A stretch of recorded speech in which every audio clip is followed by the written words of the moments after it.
morning, ladies and gentlemen. Welcome aboard here to the Sports Talk Nation. Michael Cohen here with you. A lot to talk about this evening as Jets head coach Robert Saleh introduced before the media for the first time. We'll get into that in a moment, but we also have to want to discuss the possibility, and it's been discussed ad nauseum for a couple weeks now, the possibility of whether Deshaun Watson, Houston Texans quarterback Deshaun Watson, could end up with the New York Jets, and why, and he may not, for that matter. So, first thing we got to talk about here is Robert Saleh and his press conference, opening press conference here with the Jets. And a few takeaways from me for this is, one, this is the anti-Adam Gase. You didn't have to worry about the rolling eyeballs. You didn't have to worry about the awkwardness. You didn't get that. You didn't get that at all. Instead, you got a person who was genuine, a person who was sincere, and one who was not only passionate about the sport, but very passionate about the franchise that is joining the New York Jets and the players within the franchise. It reminded me a little bit of Tony Dungy. Now, of course, we still have to do wins and losses. You still have to go through a season. We'll see whether he becomes that kind of coach, a Tony Dungy-esque kind of coach, but from the presentation and from what you hear from him, you get that same kind of feeling of a guy who really wants to envelop and become part and become the center of this change in culture for the New York Jets. And that is a real huge positive. Of course, the big quote that everyone takes away from the press conference, all gas, no brake. What does that mean? And as Saleh explained, it goes beyond just the daily X's and O's of the game plan, and it goes into the daily preparation for players. You know, when players get up, obviously when they are rehabbing, when they're going about their regular business to get ready for each day and getting ready to compete at a high level. And he says all gas, no brake, basically meaning being ready to compete, being ready to get things done and accomplish things every single day. Also, you talk about the anti-Gase. How about the anti-Dan Campbell in a lot of ways? Earlier in the day today, we hear Dan Campbell get introduced as the Detroit Lions head coach, and he's talking about breaking kneecaps and biting kneecaps and taking chunks out of people. It was crazy.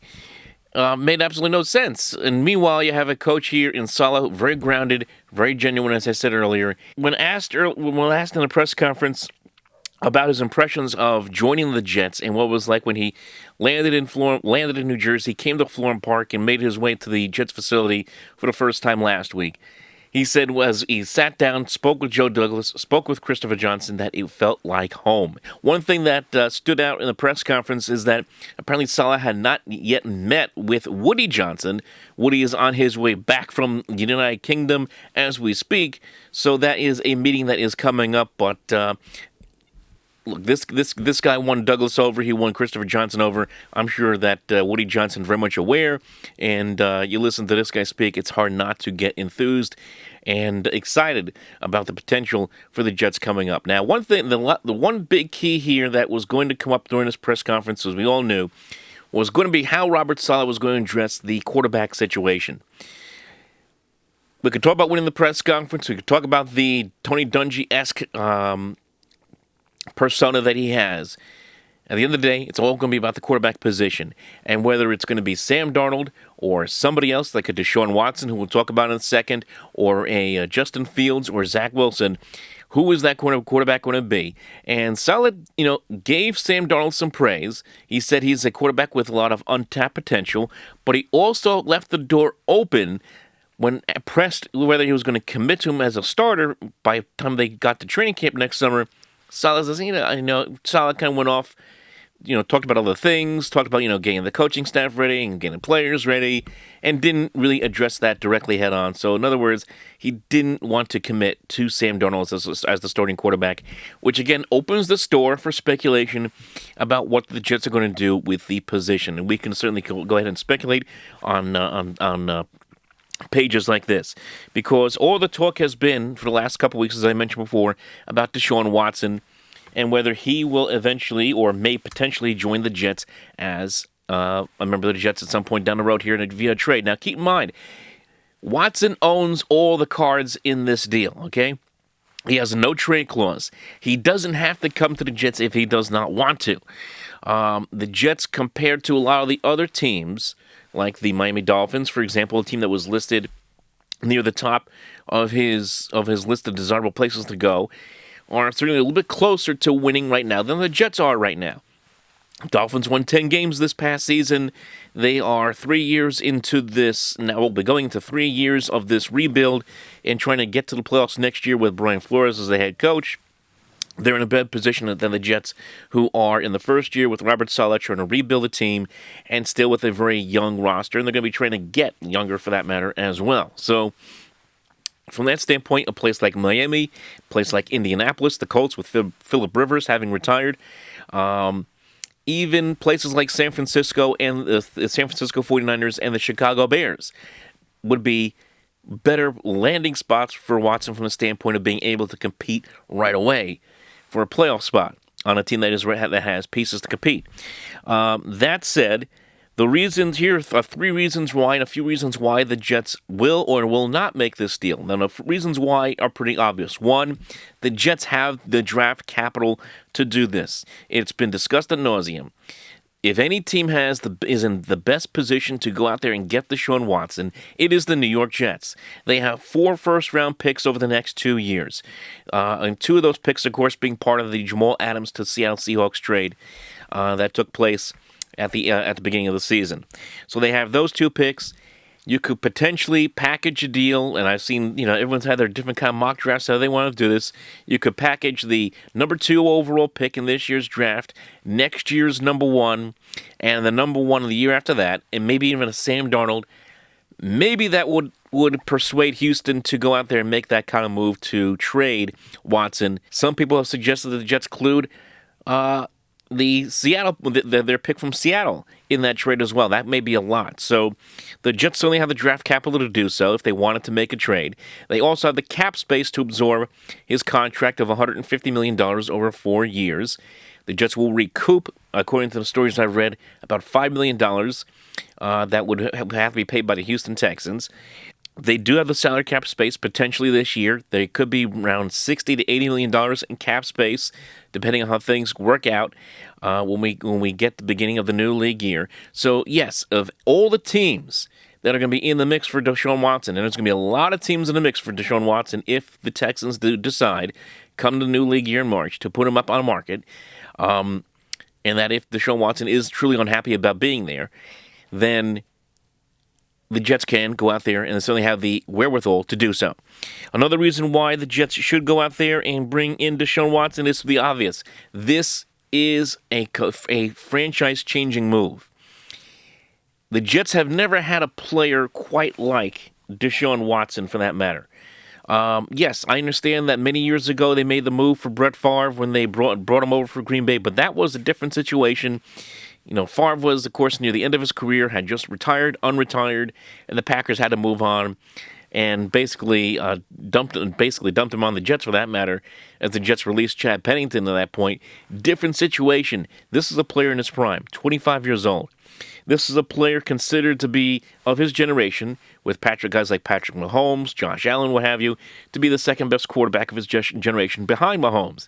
This is a player who threw for over 4,800 yards this year and 33 touchdowns in a year where his best weapon, DeAndre Hopkins, was traded before the season to the Arizona Cardinals, and where he didn't have Will Fuller for big chunks of the year. Yes, I understand that they went 4-12, but still very impressive numbers nonetheless for a team that wasn't very good. That's why when you go out there and you bring that kind of player, it would certainly end all the questions about the quarterback position for the Jets, and he would be the best quarterback the Jets have had, theoretically, ever for that matter. So there's that. It would certainly be a culture changer, and it would also be a situation where you could start seeing free agents wanting to come to the Jets to play for the Jets if you had a Deshaun Watson in town. Third reason why the Jets might want to do this deal, well, if you believe in spite, and, that's usually not the way you want to do these kind of things. If you hear all the rumors about the Miami Dolphins being potentially a destination for Watson, do you, if you are the Jets, want to see Watson playing in teal and orange for the next, 10, 15 years? I don't think you do. You want to go out there and make sure that you can have him on your roster and not have to game plan against him twice a year every year. So there's that part. And another part of this here is You compare it. I kind of compare it to a little bit like Drew Brees in a lot of ways. Now, while Brees was a free agent at the time back in 2006 and was coming off that bad shoulder injury, and there was a lot of questions about whether his career would, ever get back on track at the time after his time with the San Diego Chargers. The New Orleans Saints were considered a destitute franchise. They were a bad team, the Aints for that matter. They had a rookie head coach in Sean Payton, and they took the gamble on Brees. And of course, it was one of the biggest moves and best moves in NFL history, as Brees turned into a Hall of Fame quarterback, and the Saints went on to win a Super Bowl a few years later in 2009. That could be that kind of move here with Deshaun Watson, where you have a chance to get a player in his prime who can really change the culture of franchise. So those are reasons why. Obvious reasons why the Jets should make that move. Why they shouldn't make the move. Here are a couple reasons why they shouldn't make the move. One, draft capital. I'm going back to draft capital again. Why? Because the Jets have all these picks. You have these 4 first-round picks over the next 2 years. 2 this year, 2 next year. You have a team that is more than one player away from competing. You have issues at wide receiver, running back, offensive line, edge rusher, corner, safety. There are a lot of places the Jets need to go and have to fill holes. Yes, you can fill a lot of those holes via free agency, but ideally you like to fill a lot of those holes, especially when you have an opportunity with first-round picks, which are so important to try to get those players in tow. So from that standpoint, if you are trying to build a team, the way Joe Douglas wants to build a team, is it really prudent for the Jets to go out there, make that kind of move? It's a big gamble from that standpoint because, again, the Jets are more than one player away. And as we saw with the Texans this year, as great as Watson was, that team was still 4-12. Another reason why the Jets may be hesitant is because, again, fresh head coach. Now, of course, as I just mentioned with the Saints, sometimes it can work out as it did with Sean Payton way back in 2006 with this kind of gamble. But it is a rookie head coach. It is a team that's trying to rebuild. You bring in Watson, now the expectation is going to get ratcheted up right away to being from a team that you can think is going to be on its way up to being a team that has to compete right away and be a playoff team right away. And that doesn't work out too well. Is that something, do you really want to put that kind of onus on your new head coach that you just brought in? That is a consideration that the Jets have to make as well. And then the last point here is Sam Darnold. And this goes back to the press conference we heard today with Robert Saleh. Robert Saleh saying that he believes that Sam Darnold has untapped potential. Does he really believe that? Or are the Jets just trying to ratchet up his trade value for later down the road here? We'll have to wait and see. The Jets have a new offensive coordinator, Mike LaFleur. It's the San Francisco, Denver, Seattle offense that has been much well known through Mike Shanahan and then through Kyle Shanahan, and an offense that was very similar to the one that Darnold did run partially in 2018 when he looked the part of a potential franchise quarterback his rookie year. Do the Jets really want to give up on that kind of player? Does he have a renaissance year this year? You don't know, and not to mention, if you feel you're not sold on Darnold, you also have those 2 quarterbacks in the draft in Zach Wilson, Justin Fields. Do the Jets feel more comfortable going with that and resetting the quarterback clock so they don't have to put all those financial resources into that position at the quarterback spot? So a lot to consider for the Jets, a lot to digest, as the Deshaun Watson rumors are not going to go away. Again, a lot of teams are going to be in on him. No guarantee the Jets are going to get him because, as I said, 1, the Texans have to get the package they want. 2, Watson has to pick the destination he wants to go to ultimately because he does have the no trade. He does have the no trade clause. So we'll see how it goes, folks. A lot of interesting things going on with the New York Jets. Very interesting start to the offseason for them. Remember to like and subscribe right here to the Sports Talk Nation, right here on YouTube. Follow us on Facebook, facebook.com/OpenMicProgram, and like and subscribe right here to the Sports Talk Nation on YouTube, and follow us on Twitter at OpenMicNJ. We'll talk to you next time.